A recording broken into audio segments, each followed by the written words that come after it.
अभी जब ले हगी ना तब ले बियाह होई ना बियाह अरे जंगिया में फोक दी तब मन में कहा लोग यार है कब से गैस छोड़ा था। ए बाबू लोटा उठाओ निकल ले, बहुत देर लागल बाजा। समझाओ चाचा तू ये लोग क्या नहीं रहुआ जो जल्दी है क्या। ये लोटा लेके कहाँ रे? अच्छा तो जैसे तो के पता नहीं के कि हमारे टॉयलेट में ना उतरेला। सुनी जी रहुआ एक साथे जाए और एक कौनो भरोसा ना है फिर भाग जाए। अरे भागी तो हम अकेला कैसे पकड़ा, सब केहू चला और टका आज मेरे यार की शादी है, यार की शादी है, मेरे दिलदार की शादी है, ओ यार की शादी है, मेरे दिलदार की शादी है। शादी हमारा नचबत तू लोग, हमार शादी है हम। यही पोक दी यार। पीछे पीछे आवत आ रहा लगता हमके कोनो दिक्कत नहीं के, लेकिन हमार बड़ी फोर्स में निकलेला आ छीटा 10 फीट तक जा सके। जो जल्दी है क्या। हाँ जा बेटा जा। ओ भैया रे हटके तू जल्दी वापस आना, तू जल्दी वापस आना। वो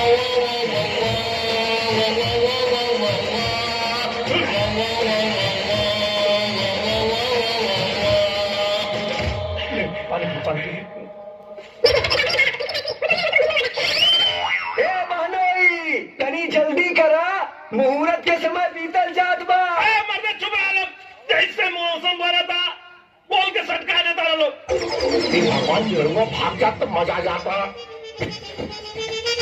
ए नीरू कितना टाइम और लगी। अरे चुप ना रहता लोग, अरे बेचारा हाथ गई लग पाते ना जो 2 मिनट में हो गई। ए नीरू आराम से आराम से। अरे हमरा कितना खोता तनी चल के देखा लोगन।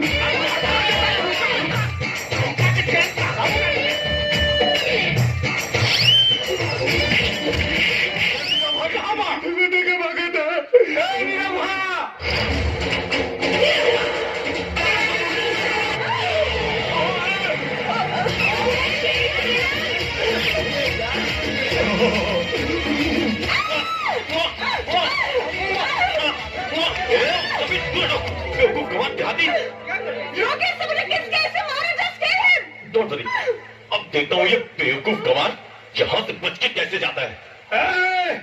पिलायती बानर हम इनका पे ना ये हमारा पे गिर लिया और गलती से चुम्मा ले लिया। तो हमारा गांव में कोनो काम 11 हाली कोई जाला तब शुरू होला। अभी 8 चुम्मा लेनी हो तो शो में अभी लगा कोनो बात ना। अभी 3 चुम्मा और ले और तुम्हारा अंदर दम बानू तो रोक के दिखावा। हिंदी रहुआ हिंदुस्तानी के चैलेंज। अच्छा तो ये बात है, तो मैं भी देखता हूँ तू मेरी गर्लफ्रेंड का कैसे चुम्मा लेता है। Your challenge accepted. पक्का ना। हाँ बे पक्का। अरे रोकिए क्या कर रहे हो? अरे डोंट वरी डार्लिंग, मैं हूं ना। डार्लिंग थोड़ा पीछे, थोड़ा पीछे। 3 गो चुम्मा के बाटे सवाल, तू काहे बवाल करेला। तूफान जैसन जोश, समुंदर जैसन जवानी, बेटा हमरे नाम है निरहुआ हिंदुस्तानी। मारी से आओ।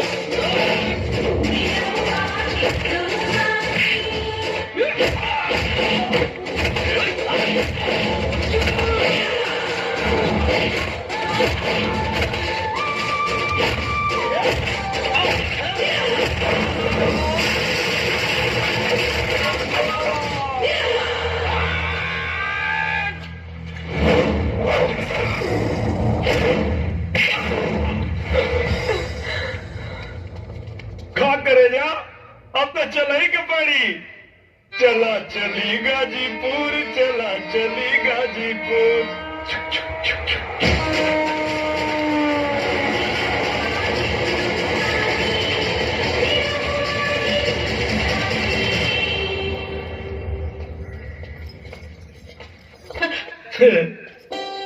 अरे बेटा इतना दिन बाद तोरा के देखा थी बचवा। प्रणाम चाचा जी। काहे गुनरवा बढ़िया कही की नलायकों के मुंबई में नौकरी लगा देली।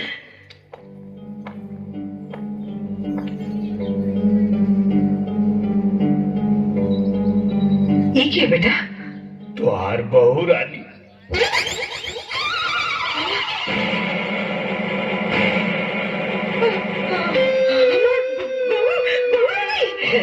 अच्छा नहीं, अच्छी है, बहुत अच्छी है। अरे बड़को, छुटको कहाँ पड़ रहा है? जल्दी करे, हमारे पता है बहू रानी आज बड़ी। अरे भाऊजी, नामी, अरे हम तो बहुत देवर हैं। Shut up and stop all this nonsense. मैं तुम्हारी बहू नहीं हूँ। मैं सिर्फ कोर्ट का आदेश कायम देने के लिए आई हूँ। 1 साल रहूंगी और फिर चली जाऊंगी। और खबरदार, अगर किसी ने मुझसे रिश्ता जोड़ने की कोशिश की, वीर हूँ। जी मैडम। मेरा कमरा किधर है? मैंने पूछा मेरे लिए कमरा किधर है? हाँ, ये घर में तोहार कौनो कमरा नहीं थे। ये घर हमार हा। अब हमारा मतलब हमार ना, तो ठीक बात, हमारी सब बात बा। का कर लिया है तू? बात दी सब लोगों खबर मारा, सब हिस्सा मांगल चला जाएगा। कैसे मारा जी? गाड़ी के मारा? ये घर हमार, ये घर का मालकिन हम, हमारा कमरा हमारे बेटा का कमरा। जा बेटा जा, जा हमारे कमरा में जा, जा जा। आई मैडम। जा कमरा में जा। हम हो जाते हैं। तेरे कहाँ रे? मैडम जी के लगे। मॉडर्न जी का कौन है तू? ना ना ना ना ना, घर हमरा मना करे के बाद भी घर में घुसा दे। अरे हमरा तो कौनो इज्जत नहीं है। और न तका और ये तका ना तका काम न तका बे भाग यहाँ से भाग। कहाँ यहाँ जब वो बेशरम लड़की खुद के घर के बहू मानते नहीं के तका ना हक के यहाँ रही। हमारे वंश बढ़ावा खातिर जी। अरे 1 साल के बाद जाए वाली बिया ओकरा से तू वंश बढ़ावे के उम्मीद लगावले बड़ो। इतना बड़ हो गई नहीं, इहो नहीं की पता कि लड़का होके खातिर खाली 9 महीना चाहेला, सालों भर ना। अरे जब उन्हीं रहुआ के अपन पति मानते नहीं थे तो 9 महीना का 9 साल में भी कुछ ना होई। काहे ना होई जी? और कैसे ना होई? जरूर होई। एक बात बताई, जब हमार लड़का और शहरी लड़की के मुंबई शहर से उठा के गांव में लिया सकेला, तो अपने छोट बच्चन कमाई काहे ना बना सकेला? जरूर बनाई जी, हमरा के अपना बेटा पर भरोसा बा। देख ले भाग यहाँ से। आओ लोगन। हाँ गिरधारी भैया बाहर निकला है, भैया बाहर निकला।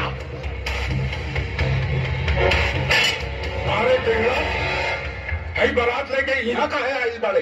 हम भैया भगवती भाई ना आइल बानी, हम तो पूछे आइल बानी कि जौन बतो विदा करा के ले आइल बाड़ा वो कौला कोठा से लेके आइल बाड़ा।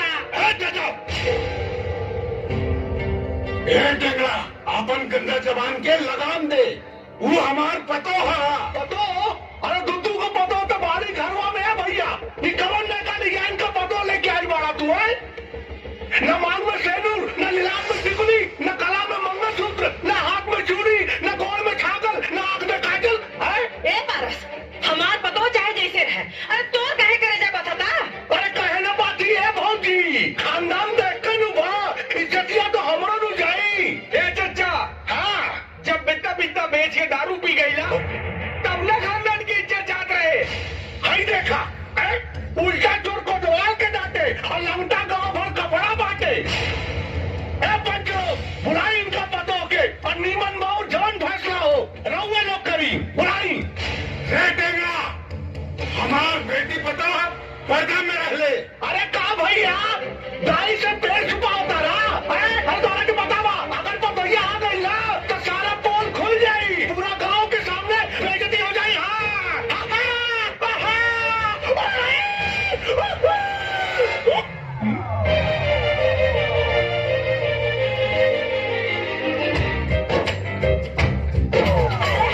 अरे अपने औलाद बा, अपना घर में तो तोहार चूल्हा जला के औकात नहीं के, पर दूसरे के घर में आग लगावाइल बड़ा। ए दीदी, ए भैया,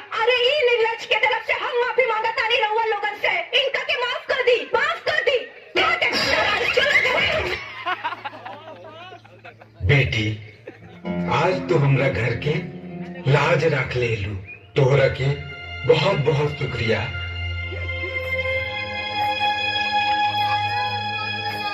शुक्रिया बोल के मुझे शर्मिंदा मत कीजिए बाबूजी, ये मेरा भी तो घर है। मुझे आशीर्वाद दीजिए बाबूजी कि मैं इस घर की लाज हमेशा बचा सकूं। जुग जुग जिया बेटी, सदा सुखी रहा।